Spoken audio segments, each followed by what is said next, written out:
Located in Belgium, Brussels is a vibrant and cosmopolitan city that is the capital of Belgium and the European Union.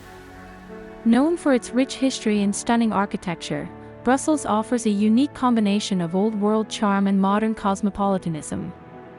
For tourists planning a visit to Brussels, drone footage can be an invaluable resource. This allows travelers to get a preview of what they can expect during their trip and helps them plan their itinerary accordingly.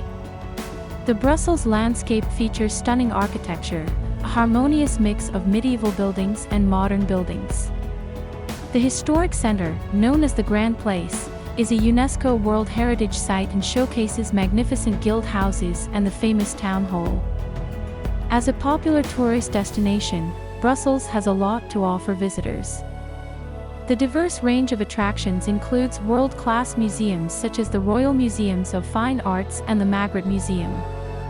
The Atomium, a unique structure featuring an iron crystal magnified 165 billion times, is another must-see attraction. When planning a visit to Brussels, it is worth considering factors such as weather conditions and peak tourist seasons. Spring and summer tend to be more popular with tourists due to milder temperatures and various cultural events taking place throughout the city. Whether you're planning a short visit or an extended stay in Brussels, this charming city offers an unforgettable experience for travelers who are interested in art, history, or simply enjoying its unique atmosphere.